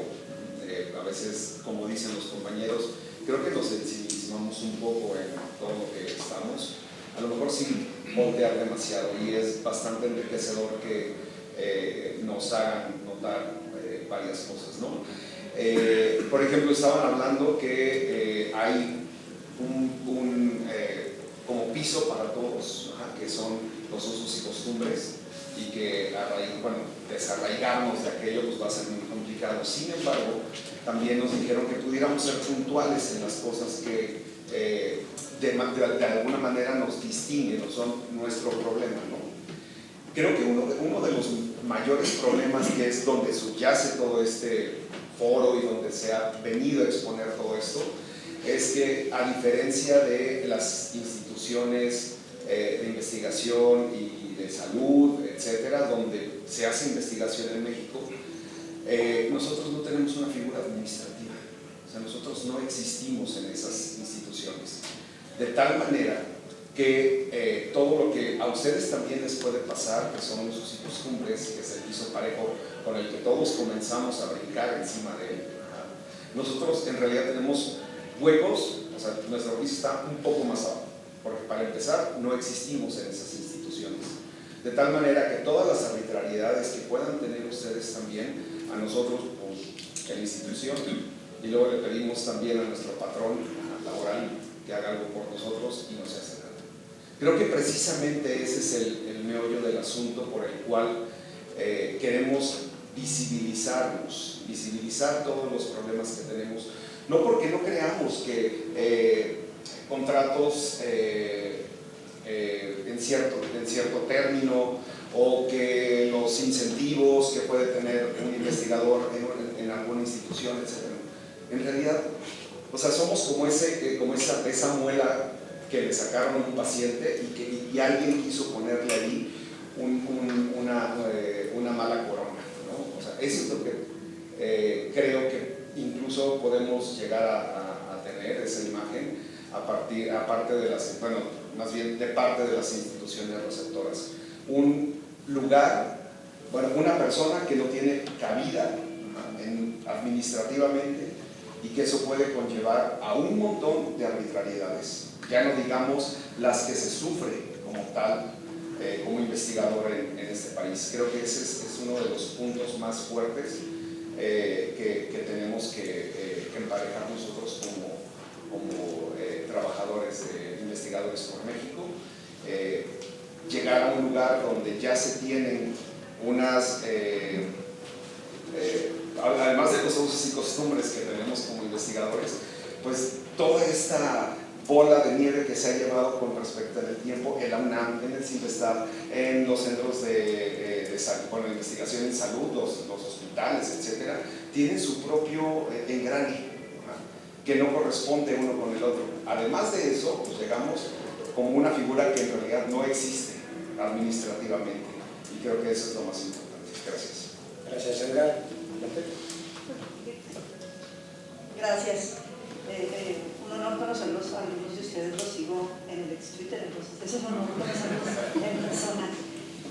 Yo quisiera señalar dos cositas pequeñas en complemento con lo que decía Saraí, mi colega Saraí, y es que tal vez, efectivamente, como lo decía la doctora Alma, lastimosamente sufrimos de las mismas falencias casi todos. Yo creo que una de las particularidades de nuestro programa son las consecuencias de eso, ¿no? Ustedes dicen, a todos nos evalúan y tenemos que pedir permiso para la comisión, para salir a dar este evento, a la charla, lo que sea. Y creo que la diferencia es las consecuencias de eso. Yo hasta donde sé, creo que no sé si este año o el año pasado, mis colegas me corregirán, pero tuvimos el caso de una colega que fue despedida por inasistencias. Y hasta donde supimos eran justificadas, ¿sí? Y aquí quiero comparar con un caso particular de mí, de la Universidad Autónoma de Chihuahua, a la que valga la pena decir estoy orgullosa de colaborar y prestar ahí mis servicios.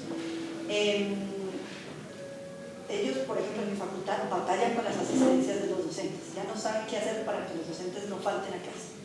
Tienen hasta estudiantes que son como decirlo bonito, el informante, ¿no? Para que sea literal, ¿no?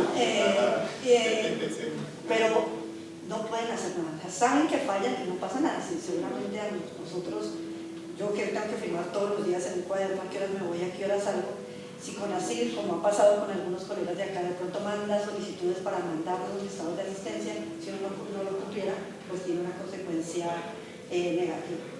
No sé en particular en sus instituciones, por ejemplo, pero en mi institución a la que estoy asignada, yo he escuchado voces de colegas que dicen, que reconocen, que dicen abiertamente, es que tal vez si me encuentran en la oficina del rector apuntándole con una pistola, ahí tal vez me puedan echar, el resto no más. Entonces volvemos al caso, ¿no? Si son cosas que no deberían ocurrir así, pero hablan, digamos, de el punto que quiero dejar claro es que puede ser que nosotros todos suframos de las mismas burocracias y las mismas falencias, pero las consecuencias de fallar para unos y para otros sí son diferentes. Y solo yo quiero recargar el punto que señalaba también, creo, Beatriz, de que nosotros en las instituciones en las que estamos, algunas de esa región 2 o región 3 en las que se asignaron las cátedras inicialmente, pues creo que nos sentimos bastante orgullosos. Yo, por ejemplo, siento que tengo una calidad de vida bastante buena, decente en Chihuahua, entonces digo, no es mi ideal que me movieran de pronto, no sé, a la UNAM o algo así. Solo pues que quisiéramos poder lograr tener ese sentido de pertenencia con las instituciones, que creo que a muchos nos falta eso, ¿no?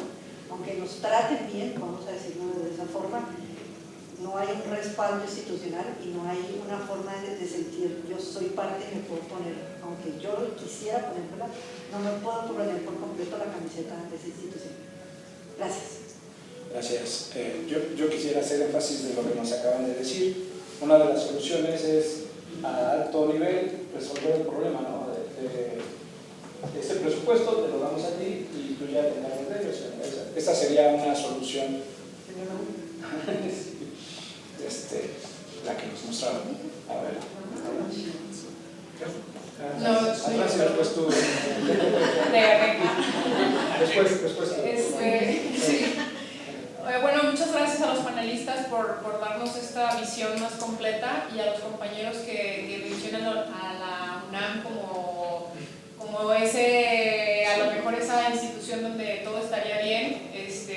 Pues quiero compartir mi experiencia. Yo vengo de la UNAM y justamente estas diferencias, ¿no? ¿De dónde empieza el piso para cada quien? Y es que el piso en mi institución empieza, o sea, pueden pasar cosas ridículas, ¿no? Como por ejemplo que a mí no me hacen el aseo porque entonces ese espacio físico que está dentro del instituto, ese espacio que yo habito, entonces tampoco pertenece al instituto. O sea, la diferencia en el piso puede ser así de ridículo, como que entonces yo tengo que empezar el día barriendo y trapeando con mis estudiantes, ¿no? Entonces, esa es la UNAM, ¿no? Y bueno, lo peor de ahorita, lo que mencionaba el compañero y retomando, la administración, que nosotros no tengamos una figura administrativa es un problema, porque además también tengo que hacer cosas administrativas que los otros tienen una secretaria o tienen alguien encargado. Entonces yo después de barrer y trapear hago las cosas de secretaria, ¿no? Y bueno, lo que ha colmado mi paciencia últimamente es que la UNAM y CONACYT no han firmado los convenios, ¿no? No tenemos convenios y no puedo participar por fronteras, por ejemplo, ¿no? Entonces tampoco puedo solicitar dinero. O sea, es una invitación a que me largue. He ganado 2 proyectos internacionales y tengo dinero de España y de Francia y por eso sobrevivo. Pero entonces constantemente tengo que estar demostrando que soy buena internacionalmente para poder habitar un espacio que tampoco me pertenece. Y sí, me es muy difícil ponerme la tarea. Y también me es muy difícil ahora decirle a las nuevas generaciones, vengan, estudien esto, que yo no le veo, que yo misma no le veo un futuro. Esa es la gran... Gracias.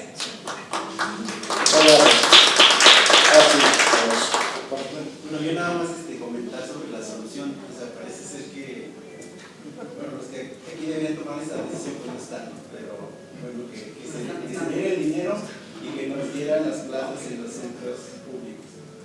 Entonces a mí me daría mucho sentimiento, después de todo el esfuerzo que se ha hecho en el sindicato por remover todo ese problema científico que hay en México, que se dejara atrás simplemente por decir, no, pues ya los van a contratar.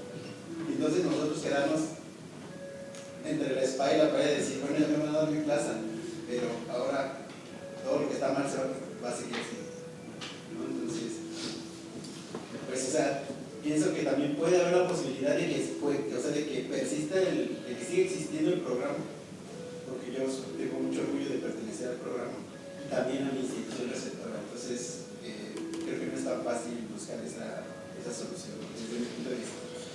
Gracias a usted. Antes de dar la siguiente, no sé, a lo mejor estaría bien resumir. Necesitamos dinero, presupuesto, como en todos los países, ¿no? Producto Interno Bruto, por ejemplo, hace ratito nos decía Corea 8%, ¿no? Japón 8% del Producto Interno Bruto, ¿no? Total. Estados Unidos un 3%, México 0.27%, ¿no? Entonces, de ahí por un lado. Por el otro lado, más científicos, ¿no? Hay, bueno, leí eran 300, casi 400 científicos por cada millón de habitantes, cuando en Japón o Corea son 5.000 o 8.000. Entonces, también científicos. Organización, o sea, a lo mejor la digitalización no está mal en la parte burocrática, ¿no? Eso ya lo habíamos platicado en el foro anterior, o en la reunión anterior, tal vez la burocratización, reducirla, ¿no? Entonces, a lo mejor tener como claro qué es lo que necesitamos, ¿no? Tenemos muchos problemas, es un problema estructural, científico, pero ese problema estructural, como les comenté, también está en otros, en seguridad no teníamos policías, ¿no? Ya hay policías y hay infraestructura, o en la salud, que yo creo que ese ejemplo de organización, a lo mejor que para muchos no está funcionando, es otro ejemplo en el que por lo menos las compras consolidadas, la digitalización, cuántos enfermos resuelves, ¿no? de forma automatizada, etcétera. Hay ejemplos que podrían ayudar también en la parte científica. Por favor. Gracias, pues buenas tardes a todas, a todos. Yo tengo una pregunta porque a mí me toca en la siguiente mesa y entonces quiero saber, adelantarme las preguntas que me van a hacer a mí, pero me gustaría que me pudieran comentar como persona externa que soy del ámbito de ustedes, ¿cuáles son esos usos y costumbres a los que hacen referencia? Porque ya me espanté. Entonces, si me pudieran compartir un poquito, se los agradezco mucho. Gracias. Edgar. Mira, atrás. ¿Quién? O sea, sí quería hablar, pero no voy a hablar de los usos y costumbres. Porque tampoco estoy ahí, entonces no sé si alguien quiere hablar de los usos y costumbres antes de hablar de eso. ¿Tú sí quieres? Yo sí puedo hablar de los usos y costumbres. Los usos y costumbres que tenemos en la academia y si estoy mintiendo, por favor, párenme, es que a pesar de que tenemos lineamientos claros para evaluarnos, ¿no?, entre pares y propio CONACYT, siempre resulta muy subjetivo, ¿no? Por ejemplo, si el lineamiento dice, usted debe publicar 2 artículos, entonces quien te está evaluando dice, ok, publicó 2 artículos, pero él por sí mismo dice, pero ¿qué clase de artículos? Y entonces va, y ese mecanismo es subjetivo porque en la ley no dice que el factor de impacto debería ser mayor de 5, por ejemplo. Entonces, las personas siempre ponen este extra subjetivo de sí, pero mi investigación es mejor que la tuya, ¿no? Entonces, son parámetros que no son cuantitativos, cuando deberíamos de a lo mejor, si se establece la normativa y se establecen con cosas cuantitativas, ¿por qué entonces son subjetivas? Esa es una de muchas de las usos y costumbres. ¿Y cuál es otro uso y costumbre de la academia? Que se vuelven centros de trabajo donde contratan al estudiante, quieren contratar al estudiante más brillante, porque supongo que es como una escalera donde te vas cansando, entonces necesitas que ese estudiante más brillante meta cuerpo y tú ya trabajes menos, ¿no? Entonces se vuelven grupos de investigación endogámicos, que la UNAM contrata a los de la UNAM y Simdestab a los de Simdestab y los de Nuevo León a los de Nuevo León y entre amigos, ¿no? Entonces también si eres mi amigo te abro la plaza y esa plaza casi tiene tu nombre y apellido. Pero ¿qué dice la institución? Oye, pues si abro plazas, ¿por qué no concursas por ellas? Pues porque los usos y costumbres traen nombre y apellido. O sea, es tu perfil súper exacto. Entonces, la institución siempre queda con una buena cara de yo abrí plazas, pero tú no estás participando, tú no das el ancho, ¿no? Esos podrían ser usos y costumbres de la academia. No sé, los demás compañeros, ¿qué otros usos y costumbres tienen? Muchas gracias. Vamos a ir acelerando esta parte, porque ya se nos está pasando. Vamos a darle palabra a los miembros del panel. Pero faltaba una pregunta. Bueno, Diego, va. Voy a tratar de hacer algo breve para no quitarles más tiempo. Creo que voy a retomar un poco lo de los usos y costumbres. Cortito. Me llegan un poco los recuerdos de Vietnam aquí con lo que hice la compañía. Yo no soy del programa de cátedras CONACYT, digo, me gusta pensarme como académico, pero no soy parte de estos programas de CONACYT. Justamente yo he tenido el problema como joven investigador de incorporarme a estos programas. Y uno de los problemas que hemos tenido con usos y costumbres son en las evaluaciones, por ejemplo, de becas. Y te ponen una lista, ¿no? Eso pasa mucho en las becas para realizar el doctorado en el extranjero. Te ponen una lista, ¿no? De el prestigio de tu institución, el prestigio de tus publicaciones, si es una prioridad nacional, ¿no? Y ya nada más en la convocatoria únicamente decía sí o no. Y ya, entonces la idea era que si cumplías con estos requisitos, pues ya te daban la beca. Y de repente en la evaluación nos dan un número, ese número no sabemos dónde salió y dice tiene 7.6. No había un parámetro que estableciera pues, de que cómo te iban a evaluar, bajo qué criterios, quién te iba a evaluar, con qué números.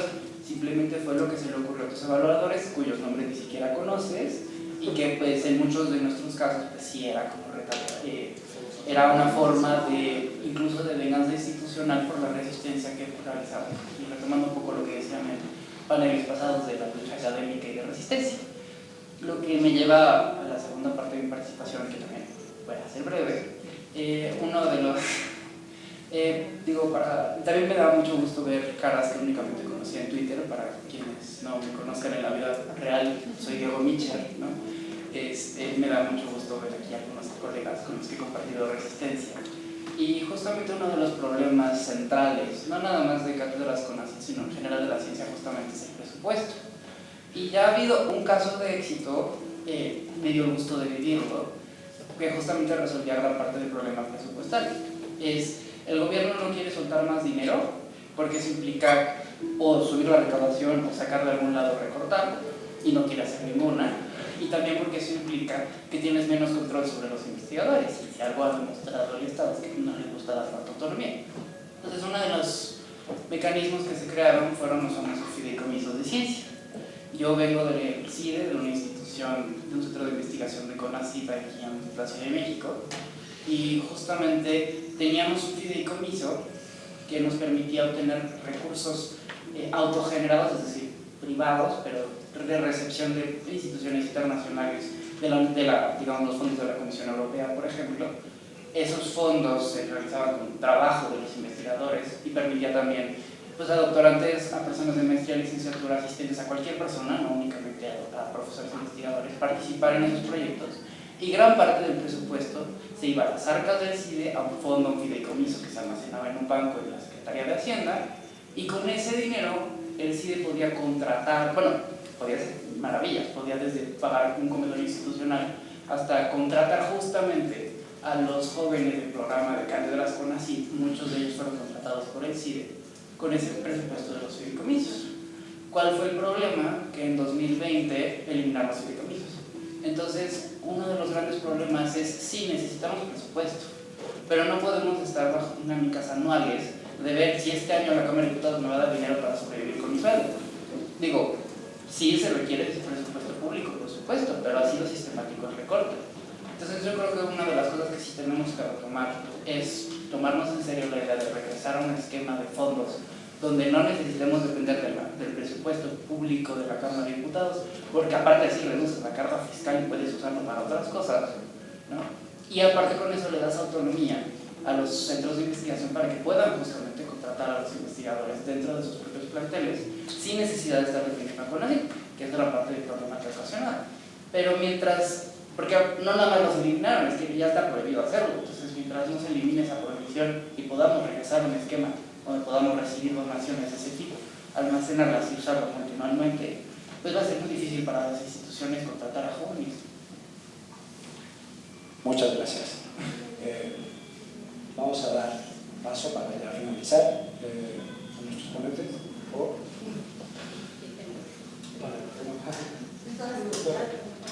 2 minutos. Primero, yo quiero posicionar un tema.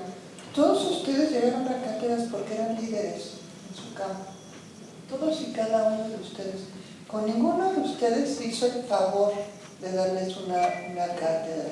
Todos tuvieron que pasar procesos de selección duros, competitivos y además de la forma más transparente, porque ninguno de ustedes era compadre de nadie de CONACYT. Entonces yo quiero decir que si ha habido un esfuerzo limpio, sano, de saneamiento de la planta académica, ha sido ustedes, porque no tenían los usos y costumbres de las instituciones. Entonces, de ahí ustedes deben sentirse profundamente orgullosos de estar donde están. Segundo, los temas laborales, veamos con un abogado. En México, los empleados están muy protegidos y ustedes tienen que gozar de esa protección. Asesórense con un buen laboralista, pero de a de veras bueno, no con el compadre, no con el hermano, con un buen laboralista, porque en ese aspecto tienen muchísimo margen de estabilidad y de ganancia. Y último, la empatía y la apatía de la comunidad. Somos una comunidad individualista, coincido plenamente, estamos hechos o formados en el mérito individual y es muy difícil que cambie por cuestiones externas. Y nosotros hemos pasado en los últimos 10 años en oleadas. Hay oleadas de empatía, luego crisis de apatía. Ahorita estamos en una crisis muy profunda de apatía en la comunidad científica. ¿Sí? Porque existe una enorme confianza en que la Secretaría de Ciencia solvente todos los errores del CONACYT con H. Yo creo que tarde o temprano se van a decepcionar, pero mientras eso ocurre hay una enorme confianza. Por eso la apatía. Pero por otro lado, aún en los momentos donde había más empatía, no logramos cerrar filas con ustedes. Yo me siento profundamente decepcionada porque con el sindicato y Prociencia hicimos un acuerdo en el que Prociencia iba a fungir, o los integrantes de Prociencia iban a fungir como acompañantes de ustedes, como mentores. Y la verdad es que algunos de nosotros estábamos convencidos de ese valor, no lo logramos difundir y no se concretó. Pero lo que yo puedo ayudar en individual con mucho gusto en apoyarlos en lo que yo sepa, pero creo que si algo han desperdiciado, y se los tengo que decir, es que tampoco han colaborado entre ustedes. Yo quiero saber quiénes de ustedes publican con otros catedráticos. ¿Sí? Pues tienen que publicar 10 veces más. Tienen que ser todos y 10 veces más, porque esa es su fortaleza común. Ahí sí pueden generar empatía, porque están bajo las mismas condiciones. Y no se ha acabado, todavía les falta muchísimo camino, así que si a partir de ahorita empiezan a colaborar entre ustedes y a publicar entre ustedes, van a ver cómo empiezan a cambiar las cosas. Porque finalmente la brújula o el punto cardinal de nuestro ejercicio es la publicación, y eso no lo vamos a cambiar ni por el sindicato ni por otras causas. Entonces ahí sí hay que entenderlo, y aprovechen su propia circunstancia para fortalecerse, hacer investigación multidisciplinaria, aprovechar lo que no tiene uno, tiene el otro, y publicar más y mejor. Muchas gracias. Muchas gracias. Adelante. Gracias por todas las reacciones, los comentarios, creo que es muy útil, ¿no? Y es parte de la idea de este foro, un diálogo. Yo quiero decir un par de cosas. Primero, coincidir con lo que dice Brenda y lo que decían por acá. La falta de solidaridad la hemos vivido, ¿no? La lucha por los fideicomisos fue muy dura y fue muy desgastante, y fuimos muy poquitos.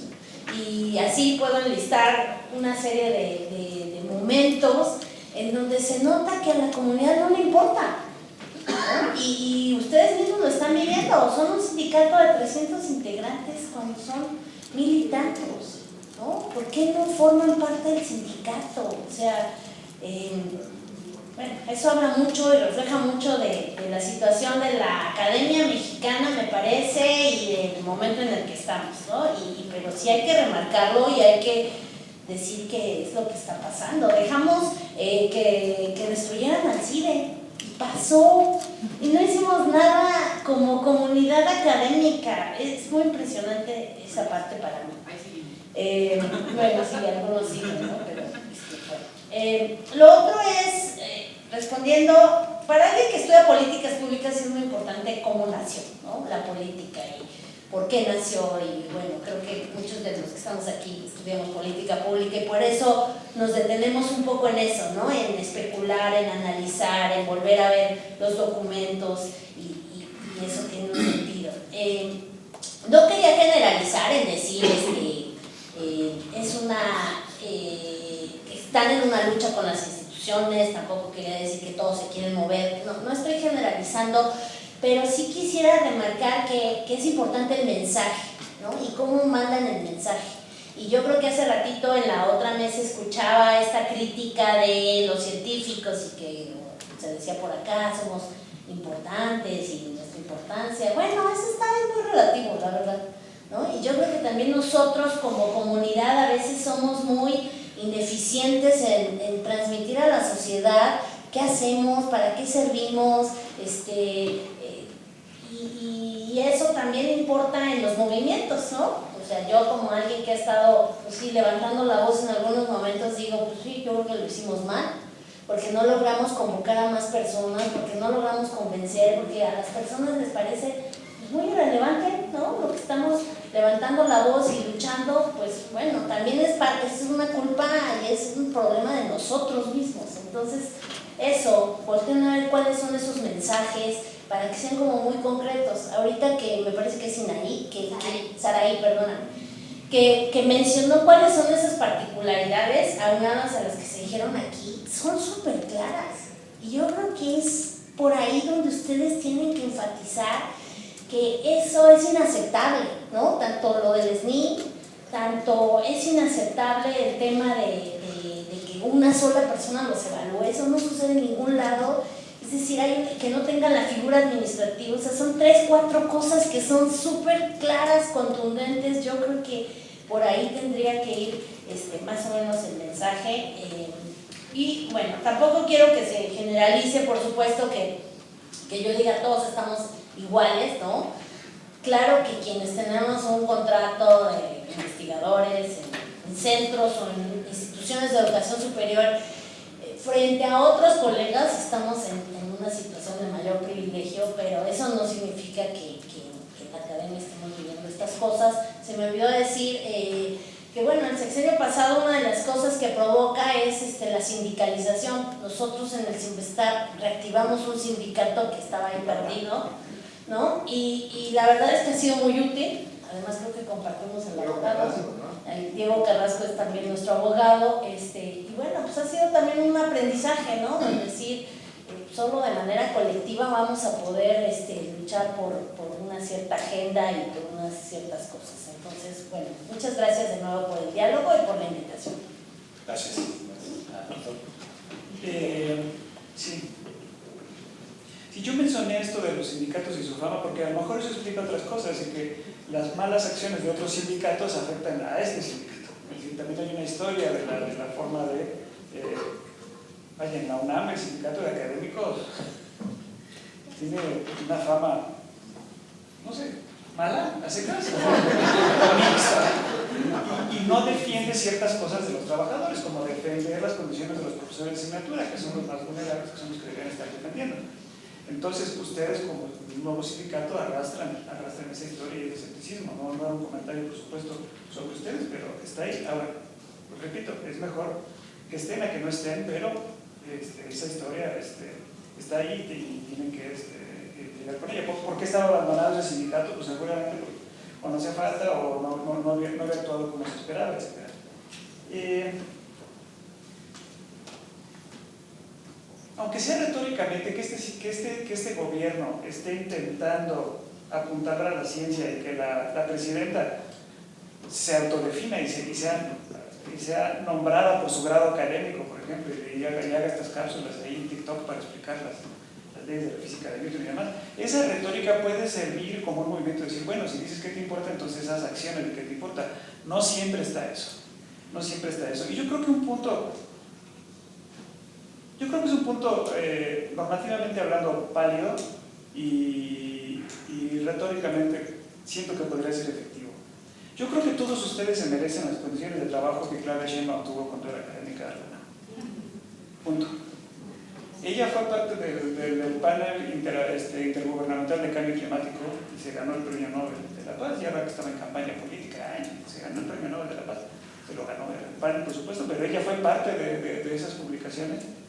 Bueno, ¿qué hace falta para poder formar parte de esas condiciones? Pues hacen falta condiciones como las que te ofrece el instituto de la UNAM, en tanto que profesor de la UNAM, no como estas personas que están desde fuera y que no les dan recursos, que no les limpian, etc. Todas esas condiciones. Porque, por supuesto, es decir, aquí todos tenemos desventajas, pero hay menor o menor acumulación de desventajas. Ustedes acumulan una serie de desventajas fuertes. Pero yo creo que eso se puede pedir, es decir, Claudia Sheinbaum contó como investigadora del Instituto de Ingeniería de la UNAM con condiciones que ustedes no tienen. ¿Por qué las tuvo ella y no ustedes? Pedirlas, eso que tuvo, que lo tengan todos. Entre otras cosas, la capacidad de poder ser miembro de una institución y estar en contra del gobierno en turno. Porque ella era investigadora y también hizo una potente acción política en contra de los gobiernos en turno hasta el gobierno pasado. Por supuesto, pero eso no le costó tener una plaza en la UNAM, por ejemplo. Dentro de todos los usos y costumbres y cosas que la UNAM debería mejorar, que son muchas, aún así hubo suficiente autonomía intelectual y científica para que se respetara por un lado su acción política y por otro lado su desempeño como investigadora. Y eso vale, y eso es algo que debería estar presente, y yo siento que en eso son vulnerables. Creo yo muy vulnerables el sexenio pasado, pero las condiciones estructurales no están ahí para que ustedes puedan tener una saludable vida política autónoma, que puedan criticar al gobierno turno y sentirse seguros con su trabajo, por ejemplo. Pero si eso lo tuvo Claudia Sheinbaum, que lo deben tener ustedes también, tenemos que eliminar, y en ese sentido creo que este llamado a la solidaridad a mí me pega mucho, es decir, que los colegas establecidos o que acumulan menos desventajas no nos están apoyando. Sí, ya hay muchas cosas que combatir ahí. Seguramente ustedes lo saben a algún nivel, pero pues está ahí. esta idea de que los mejores están en las instituciones donde se dan mejores condiciones, y no es así, es todo lo contrario. Es decir, se desarrollan mejor quienes están en instituciones que ofrecen mejores condiciones, y eso permite que despeguen las carreras. No es una cosa del talento individual, hay que destalentalizar o quitar la meritocracia a todo esto. Y un último punto sobre lo que se mencionaba, nada más para defender un poquito las políticas de acción afirmativa. Sí es muy triste que nada más le hablen a la gente de las universidades del interior del país para llenar una cuota, pero luego esas cuotas abren oportunidades. Como por ejemplo, ok, estaba aquí, nada más la invitamos para llenar esa cuota, pero ahora que está aquí podemos ver que, ok, entonces eso hace que esas políticas de acción afirmativa que tienen sus bemoles, a veces dan resultados inesperados, sobre todo si son sostenidos, porque abre esa posibilidad de que en ciertos momentos sí se abren ventanas que de otro modo estarían completamente cerradas. Obviamente no estoy defendiendo, que me parece lamentable lo que sucedió, que nada más se busca a alguien para llenar ese casillero, pero aún así esa inclusión artificial no deja de ser una inclusión ya de ciertas oportunidades. No es lo ideal, pero sería peor que nunca lo podemos hacer porque nunca tenemos ni la menor de las necesidades. Entonces, igual, es algo mejorable, pero también ofrece ciertas oportunidades. Muchas gracias. Finalmente, el doctor Negro. Bueno, muchas gracias. Muy brevemente, me sumo a los agradecimientos por el diálogo. Me llama la atención y quisiera tal vez aclarar. En el reconocimiento de estas situaciones que nosotros vemos como transversales, con todas las salvedades que implica para el caso específico de investigadoras e investigadores por México, al menos desde mi punto de vista, lo que había era un principio de identificación. Si uno parte de la identificación, es decir, del padecimiento y situaciones comunes que atraviesan a toda la comunidad científica, creo yo que eso da la pauta también para discutir soluciones colectivas. Probablemente sea ingenuo, a mí me parece que hay una ventana de oportunidad en la discusión o en los cambios que vayan a verificarse en la Ley de Humanidades, Ciencia, Tecnología e Innovación para adelantar esta agenda específica, sectorial, de investigadoras e investigadores por México, pero desde mi punto de vista tenía que ver con un horizonte más amplio que tiene que ver con estos problemas que atraviesan a toda la comunidad científica. Yo también por formación pues le concedo una cierta relevancia al ámbito de las políticas públicas, y me parece que la dimensión más política de las políticas públicas es la construcción del problema público, es decir, el encuadramiento cognitivo sobre lo que significa la ciencia y las perspectivas de la ciencia, y ahí hay, como se decía, pues una postura pública de una persona que se identifica, ya se decía también, con este sector, que moviliza imaginarios acerca de lo que supone que tengas a una persona con esa formación al frente del gobierno, con un nombramiento con el de Rosaura Ruiz, con un paso que inicialmente generó expectativas positivas de pasar de consejo a secretaría y que luego todos nos quedamos abajo cuando dijeron que iba a haber menos presupuesto. En fin, lo que quiero decir es que hay una construcción de percepciones en torno a lo que implica lo que hacemos y lo que es el quehacer científico, y me parece que es un error alejarse de esa disputa. Yo me quedo con la duda sobre el horizonte de la acción política del sindicato, en el sentido de si la reivindicación laboral se agota, es una duda que tengo y que no me aclararon los documentos, por ejemplo, en la basificación de las personas que ahora integran el programa, o si hay un horizonte más amplio de defender incluso la continuidad del programa, de que ese programa se integre, como yo ingenuamente tal vez sugería, en el horizonte de una política de Estado, ¿no? Y que no tiene nada de malo con condiciones laborales justas, pues tener la adscripción en la Secretaría, si eso garantiza también respeto por parte de las instituciones receptoras. Me parece también muy bueno que se haya identificado, digamos, dentro de todo este horizonte propositivo, las contrapartidas, las sanciones que deberían brindar las instituciones en términos de condiciones, ¿no? Insisto, creo yo que hay una discusión pendiente, y aclarar el horizonte hacia dónde la queremos llevar, creo yo, es muy importante, ¿no? ¿no? Y en términos muy concretos creo yo que esta coyuntura de la ley debería abrir la posibilidad de ampliar la discusión, porque de otra manera, si nosotros nos alejamos de esa disputa por el sentido de lo político, de las políticas, lo que va a pasar es que la ley se va a traducir en una adaptación del cambio de nombre de Consejo a Secretaría y basta, ¿no? Con presupuesto mínimo, con junta de gobierno autoritaria, con determinación de la agenda por parte del Ejecutivo en turno, es decir, todo lo que en su momento criticamos quienes estuvimos ahí peleando, digamos, cuando se estaba a punto de aprobar esta ley y al final se aprobó tal cual quedó, y que creemos que eso hay también una disputa pendiente en la que queremos estar, pero queremos estar con ustedes. Y creo yo que el diagnóstico que ustedes hicieron, de ahí la importancia de la identificación, es relevante por la forma en la que nos atraviesa como comunidad, no tanto, o sea, lo es, pero no tanto por lo que como sector ustedes están señalando y denunciando, ¿no? Entonces yo quisiera identificarme como más en esos términos. Muchas gracias. Bueno, muchas gracias, ya estamos en tiempo.